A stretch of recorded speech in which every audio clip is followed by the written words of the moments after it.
Hello, film lovers. Welcome back to Cliffhanger, a conversation show about the wonderful world of movies and TV.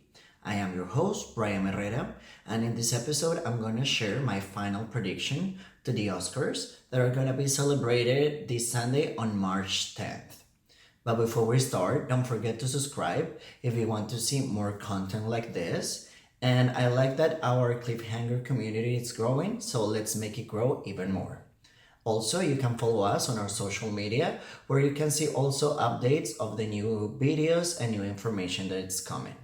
The 2024 Oscars are one of the most important nights in the film industry. It's a celebration of the art and craftsmanship of filmmaking. There is 23 categories total, and the way the Academy works is each of the members vote for their own categories. This means directors vote for directors, writers for writers, actors for actors, and on and on. Everyone can vote for Best International Film and also for Best Film, the biggest prize of the night. I'm very fortunate and I live really close by to where the Oscars are hosted at the Dolby Theater. And I'm gonna put some clips of what's going on throughout the week because it's really interesting to see how they build up the set and the stairs where all the celebrities and all of the actors are gonna walk. And it's really interesting to see how the space changes, and it's filled with magic, and I find it really special every time that I pass by to walk and feel like that filmmaking and artistic spirit.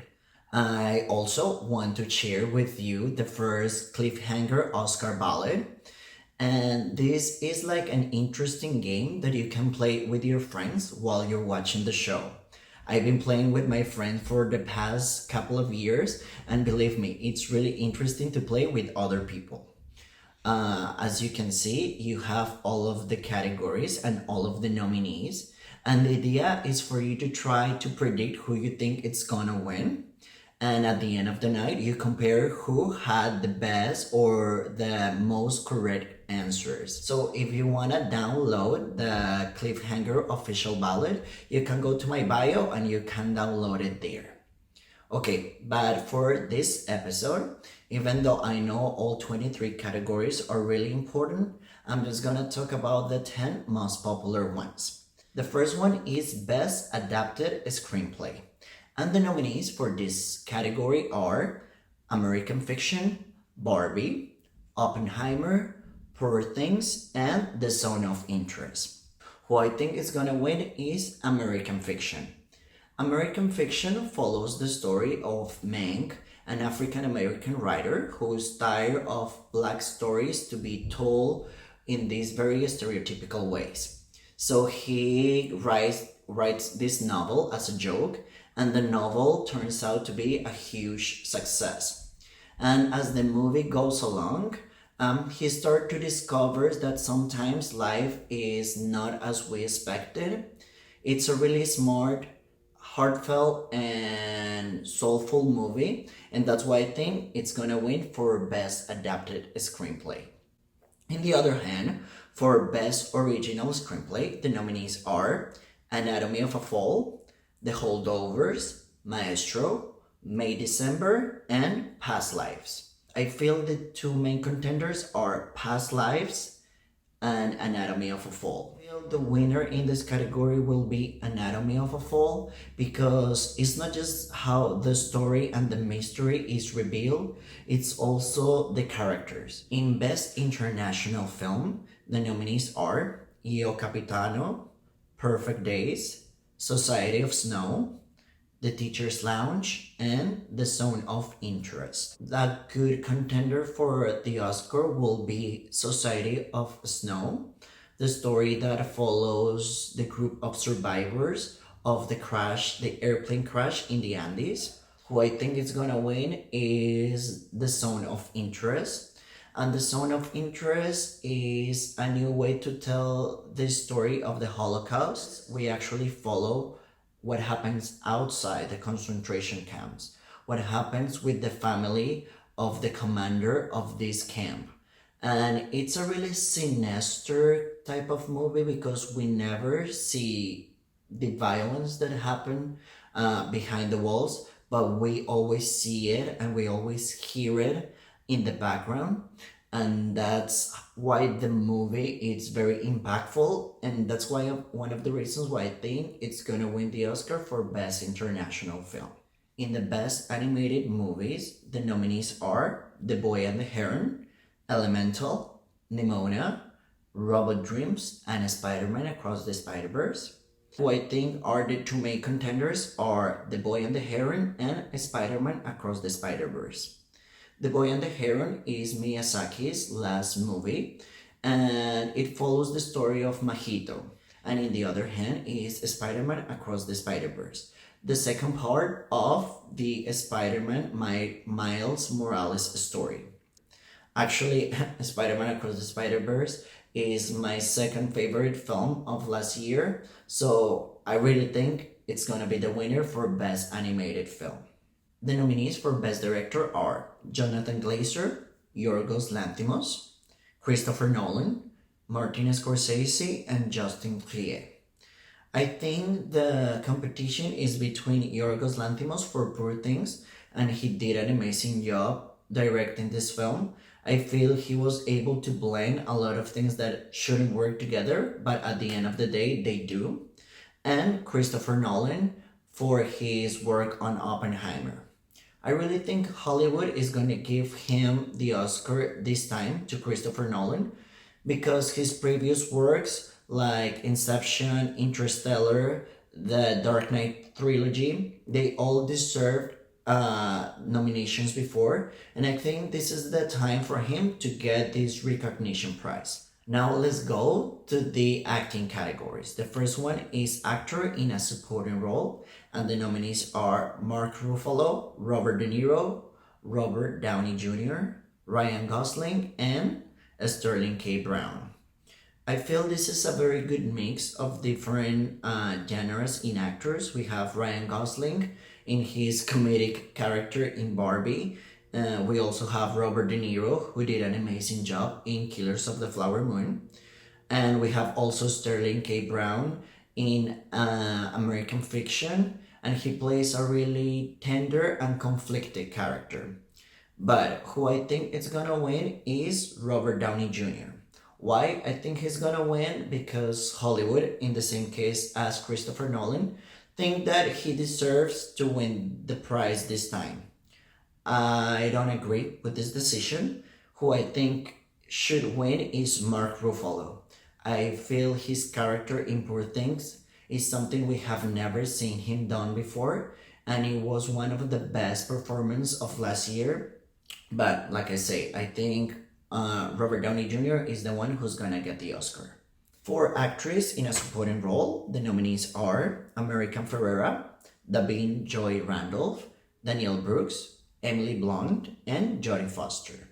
This is also a really good mix of actresses. We have America Ferrera and Danielle Brooks in comedic style movies. Then we have Emily Blunt on Oppenheimer, and Jodie Foster, who did an amazing work in Nayad. And sometimes I forget how good she is, and her character in Nayad remind me of why Jodie Foster is an icon in Hollywood. But who I think is gonna win the Oscar is Davin Joy Randolph for her work in The Holdovers as a grieving mother who still has a lot of love to give. The nominees for Best Actor in a Leading Role are Bradley Cooper, Cillian Murphy, Coleman Domingo, Jeffrey Wright, and Paul Giamatti. Usually I'm very hard when it comes to this category, but I feel the 5 nominees this year deserve the nominations. Bradley Cooper, Coleman Domingo, they both work in biopics, and Coleman Domingo did something that hasn't happened often, and he got a nomination playing Rustin, an openly gay character, and Coleman Domingo is also an openly gay actor, so it's good to see how the Academy is improving and opening doors for more and more performance to be nominated. But I think The Oscar is gonna be divided between Paul Giamatti for his work in The Holdovers as a really contradictory and awkward teacher, and Cillian Murphy as Oppenheimer. The winner, it's gonna be Cillian Murphy.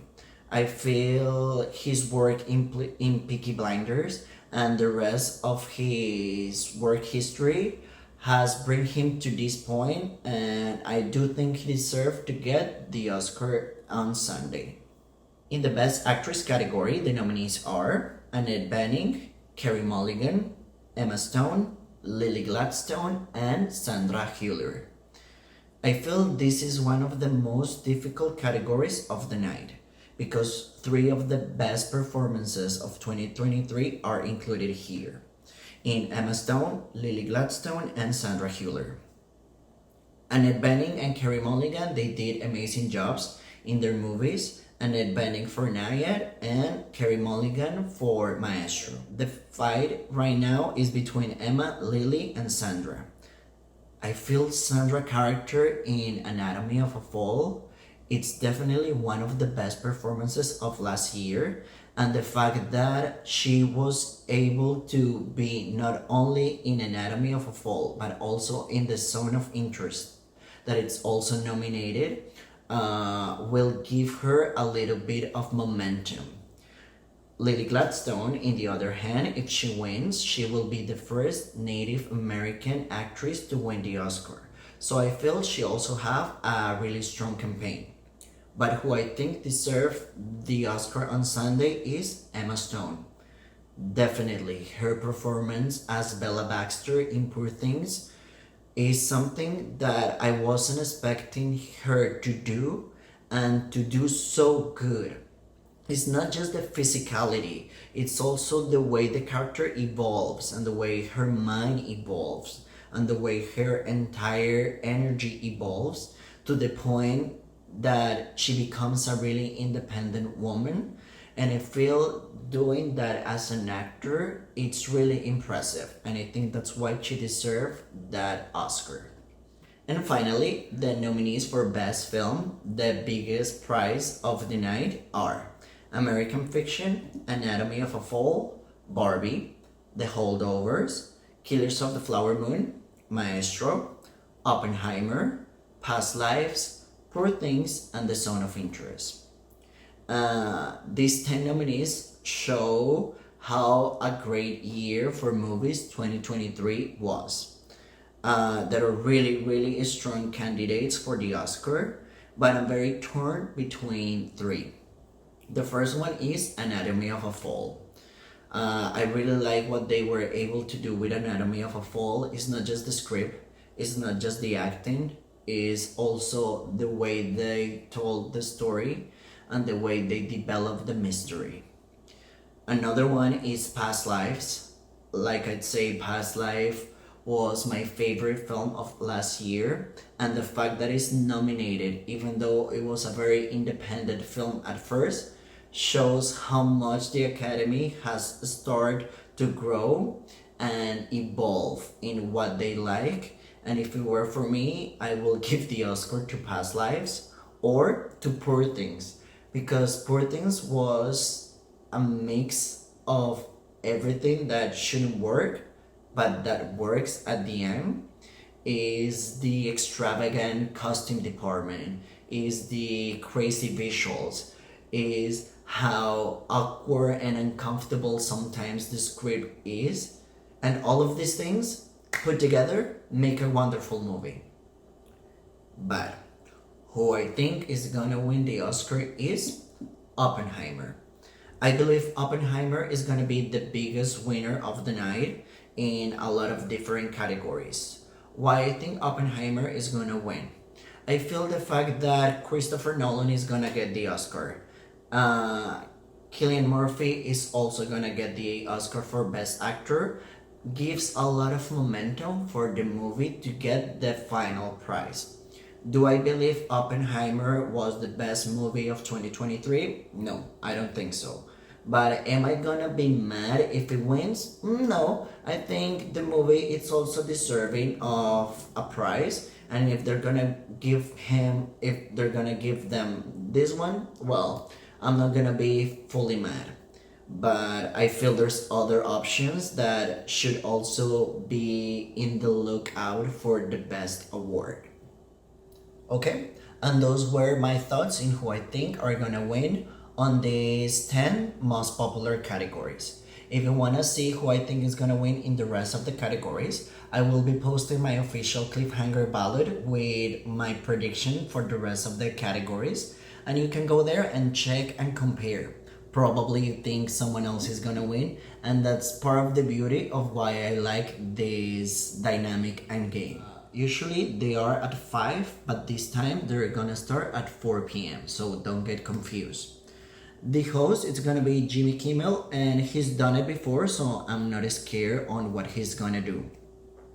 What I want you to do is go and watch the Oscars with friends, with family, with a community, or even by yourself. In my case, I love sharing this celebration for films with my friends because a lot of them also love movies. So when we get together, we are really excited and we play with our ballots and we compare who we think is gonna win.